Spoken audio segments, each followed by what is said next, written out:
Dans les années 1950, la Chine a connu une urbanisation rapide qui a permis le développement incontrôlé des infrastructures. L'altération agressive de leurs terres naturelles a rendu le pays vulnérable à la désertification, entraînant des problèmes tels que l'érosion éolienne, la perte de sol et d'eau, la salinisation et la désertification rocheuse. Aujourd'hui, ces déserts menacent un quart du territoire chinois, ont englouti 15% de ces terres en seulement 4 décennies, et cause des pertes économiques annuelles d'environ 50 milliards de dollars. Le gouvernement chinois, cherchant une solution à ce problème, a entrepris un projet de transformation de ces déserts en forêts verdoyantes. Ce projet est officiellement connu sous le nom de Programme des forêts de protection du nord du pays, également appelé le Grand Mur Vert. Mais qu'est-ce que le projet du Grand Mur Vert? Rencontre-t-il des difficultés dans sa mise en œuvre? Et comment ce projet influence-t-il d'autres parties du monde? En 1978, l'initiative du Grand Mur Vert a été conçue comme un projet de reforestation. Elle visait à résoudre le problème de la désertification qui frappait le pays. Ce projet consistait à planter des arbres sur 88 millions d'acres de terre autour de la Grande Muraille de Chine. Le gouvernement a rapidement compris que cette initiative nécessiterait un effort collectif, ce qui a conduit à l'institutionnalisation de la Journée nationale de plantation d'arbres en 1979. Chaque 12 mars, les citoyens sont invités à se rassembler pour planter des arbres. Cela a engendré un mouvement vert à l'échelle nationale, produisant plus de 78,1 milliards d'arbres en quelques décennies. Ce projet a aussi été conçu pour freiner l'expansion du désert de Gobi et fournir du bois à la population locale. Le désert de Gobi engloutit chaque année environ 1400 miles carrés de terres herbeuses.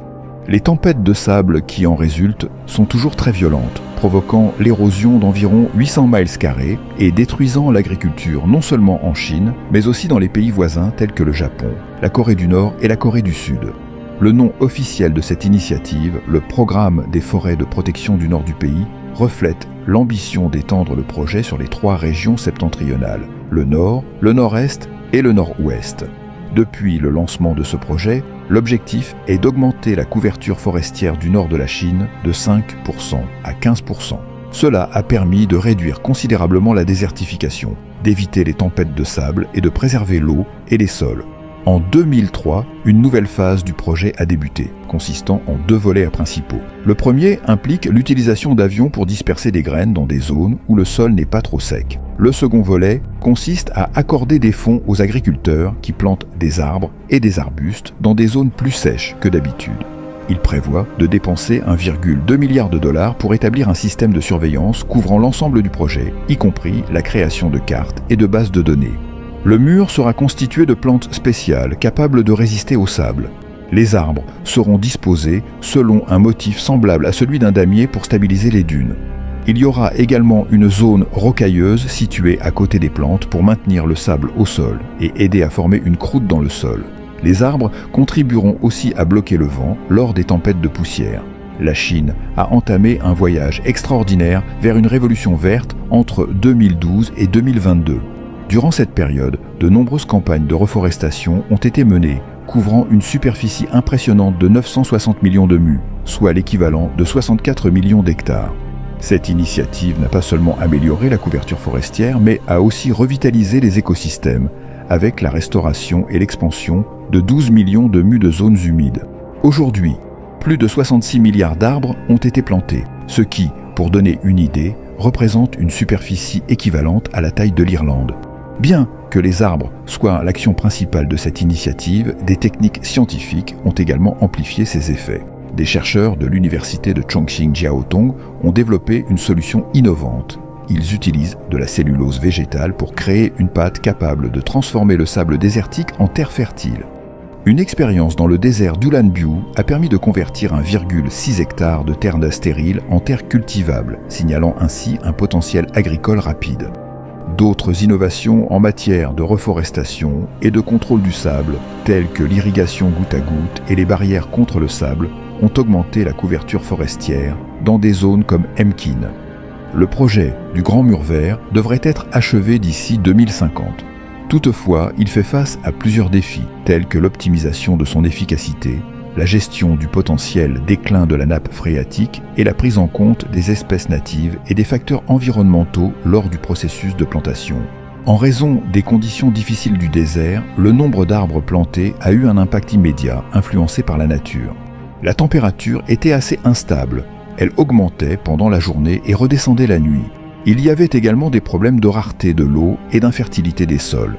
Beaucoup des arbres plantés n'ont pas survécu à ces conditions extrêmes. Au début de cette initiative, ils pratiquaient la plantation en monoculture. Cela consistait à planter une grande quantité de la même espèce de plante dans une même zone. Bien que cette méthode offre des avantages en termes d'échelle et d'efficacité opérationnelle, elle comporte aussi des risques écologiques.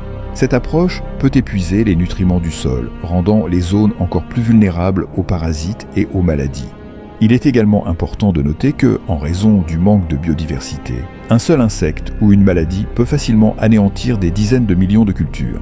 Cependant, les critiques de cette méthode soulignent qu'il ne suffit pas seulement de planter des arbres, mais aussi de s'assurer qu'ils survivent et prospèrent. Cela a conduit à des solutions écologiques plus diversifiées. Les zones menacées par l'avancée du désert ont été stratégiquement clôturées. De plus, des graines adaptées naturellement aux écosystèmes locaux ont été utilisées.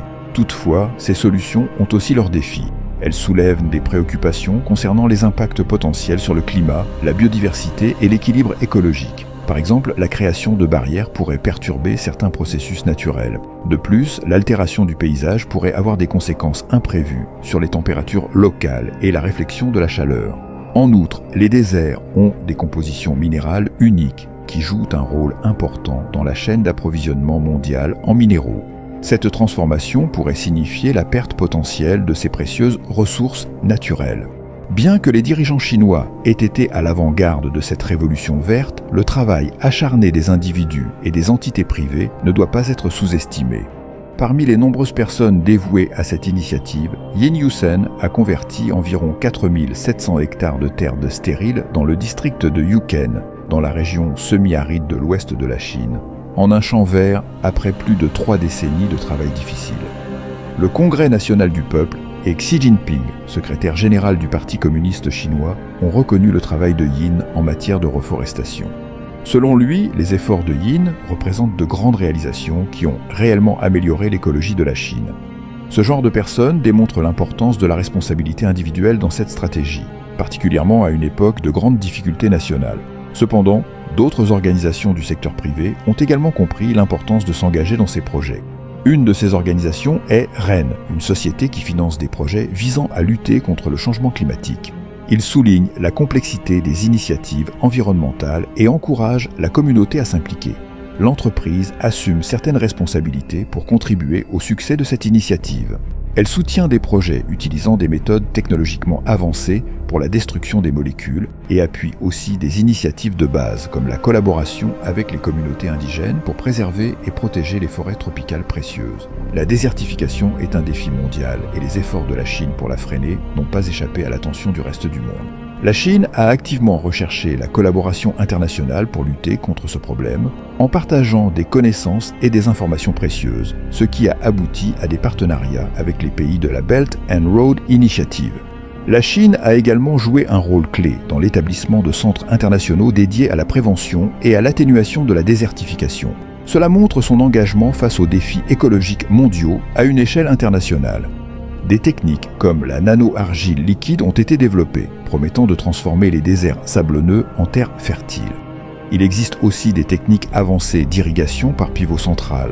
Si ces méthodologies internationales sont combinées avec les initiatives déjà existantes de la Chine, elles pourraient potentiellement constituer un modèle pour lutter contre la désertification à l'échelle mondiale.